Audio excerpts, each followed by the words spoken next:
The moment I told her my roommate would not be home tonight, I expected her to smile politely and walk away like she always did. Instead, she looked at me with tired eyes full of something I had never seen before and replied, "Then he'll be here." And somehow, in the bright silence of that afternoon, those 4 words sounded less like a promise and more like someone finally reaching for help before she disappeared inside her own pain. If you believe in kindness, forgiveness, hope, and second chances, please like, comment, share, and subscribe to Lifeline Diaries. Sometimes the smallest act of listening can become the beginning of someone's whole new life. My name is Ronan Hale, and at 29, I lived in a small second-floor apartment above a bakery that filled the street with the smell of warm bread every morning. My roommate, Idris, was a nurse who worked long shifts and filled our apartment with quiet kindness whenever he was home. Across the hall lived Maribel Stone, a woman who always looked like she was holding herself together with invisible thread. She was polite, graceful, and distant, the kind of person who smiled with her mouth but never with her eyes. Every morning, I saw her leave for work carrying a canvas bag and a steel coffee tumbler, and every afternoon, I saw her return with her shoulders slightly lower than before. For months, our conversations were simple. A greeting near the stairs, a borrowed screwdriver, a package left at my door by mistake. But slowly, I began noticing things I could not ignore. She avoided phone calls in the hallway. She flinched whenever loud voices came from the street. Some days, she sat on the front steps in full daylight, staring at nothing while the city moved around her.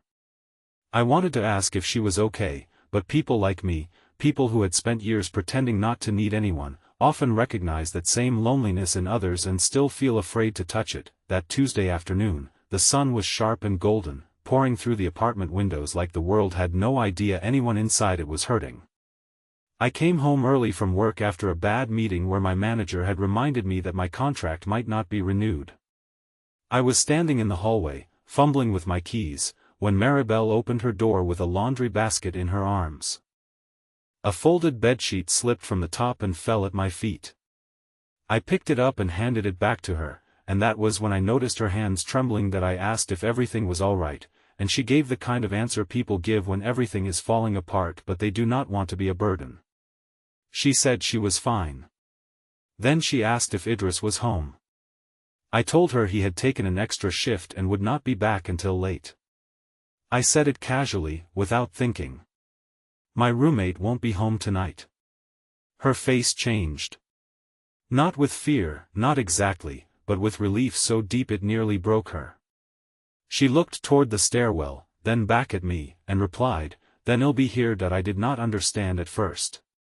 I stepped aside, and she entered my apartment carrying that laundry basket like it was the last thing keeping her upright.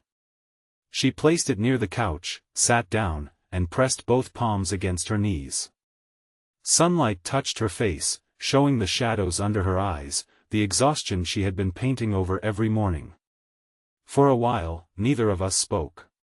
The bakery downstairs rang its little bell as customers came and went, and outside, a child laughed near the bus stop. Life continued loudly while Maribel sat in my living room silently falling apart. Then she told me the truth. Her mother had passed away 3 months earlier, and since then she had been drowning in bills, grief, and a job where nobody noticed how often she went to the restroom just to cry. Her apartment felt too quiet. Her family lived far away and only called to tell her to be strong. She had spent every day pretending she was healing because people became uncomfortable when sadness lasted longer than they expected. That morning, she had received a final notice about her mother's storage unit, the last place holding boxes of photographs, letters, and old dresses that still smelled like lavender soap. If she could not pay by Friday, everything would be auctioned. That I listened. At first, that was all I knew how to do. I made tea, pushed a box of tissues toward her, and sat across from her without rushing her pain into something easier.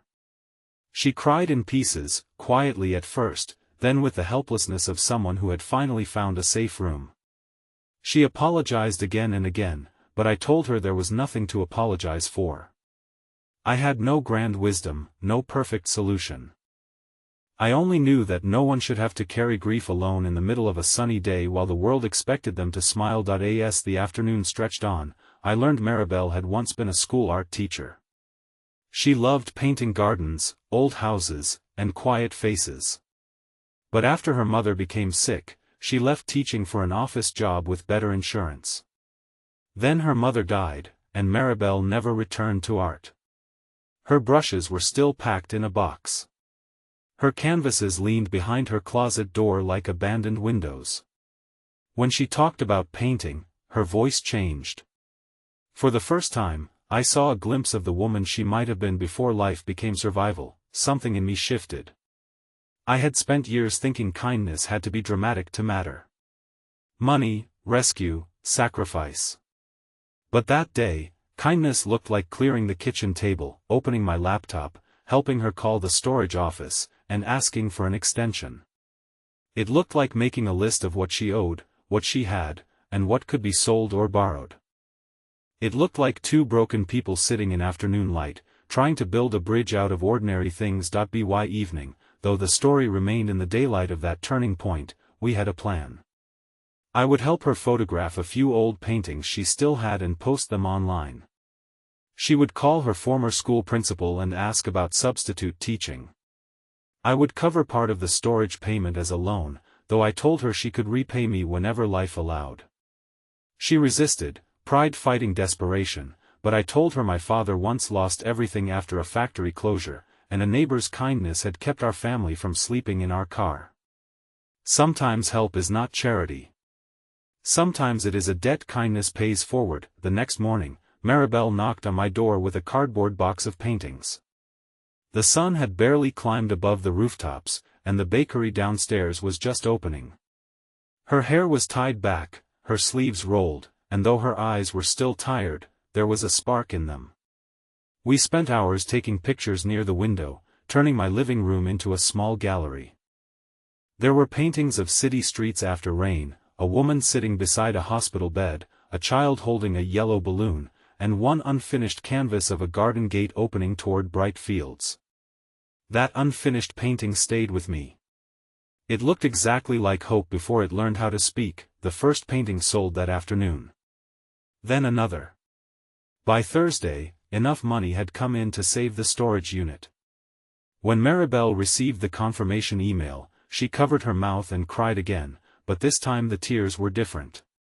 They were not the tears of someone losing everything.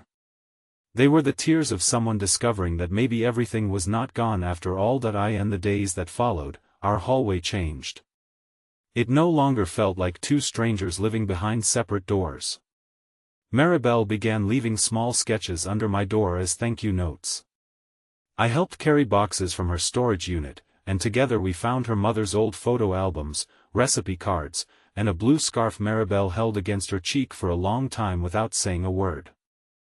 Idris returned from his shifts and became part of our little circle too, making soup, fixing shelves, and pretending not to notice when Maribel laughed for the first time in months. But healing is never a straight road.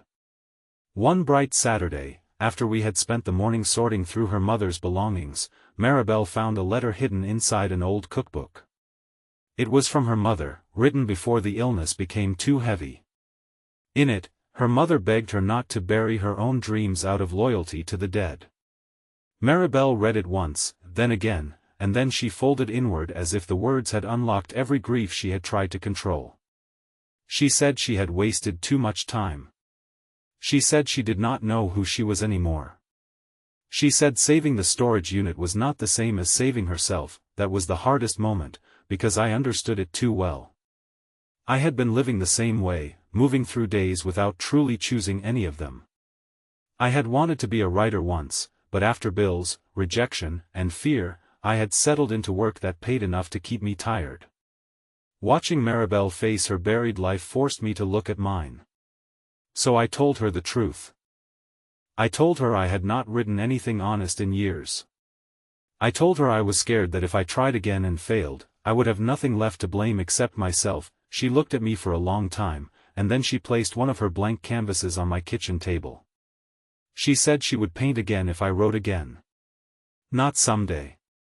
Not when life became easy. Now. In the daylight, with imperfect hands, with fear still sitting beside us.so we began. Every afternoon that week, after work, we met in my apartment while sunlight filled the room. She painted near the window, and I wrote at the table. Sometimes we barely spoke. Sometimes the silence between us felt like prayer. Slowly, color returned to her canvases, and words returned to my pages. We were not saving each other in the dramatic way movies pretend people do. We were simply refusing to let each other disappear. A month later, Maribel hosted a small art showing in the courtyard behind the bakery. Idris hung string lights, though the event began in warm late afternoon before the sky even changed. The bakery owner donated pastries. Neighbors came with paper cups of lemonade. Maribel displayed 12 paintings, including the finished garden gate, now glowing with wildflowers and open sunlight. Beneath it, she wrote the title. The door I thought was closed. I stood near the back, watching people admire her work, and felt something loosen in my chest. My contract had officially ended that week, but for the first time, I was not terrified. I had applied for writing jobs, sent out essays, and even submitted a short piece about grief and neighbors to a local magazine. Maribel found me by the courtyard wall and smiled, truly smiled, and said none of this would have happened if I had not opened the door that day, but I knew the truth. She had been the brave one. She was the one who stepped across the hallway with trembling hands and admitted she could not be alone. She taught me that sometimes the words "I'll be here" are not about romance, not about convenience, not about crossing a line. Sometimes they mean, "I am tired of surviving by myself." Sometimes they mean, "Please let this be a place where I can breathe." Near the end of the gathering, Maribel sold the garden gate painting to her former school principal, who also offered her part-time work teaching art again. When she heard the offer, she looked up at the afternoon sky like her mother might somehow see it. Then she hugged the principal, hugged Idris, and finally hugged me with a gratitude that needed no explanation. In that moment, surrounded by neighbors, pastries, paintings, and sunlight, I understood that second chances rarely arrive with thunder. More often, they knock softly from across the hall, carrying a laundry basket and a broken heart. If this story touched your heart, please like, comment, share, and subscribe.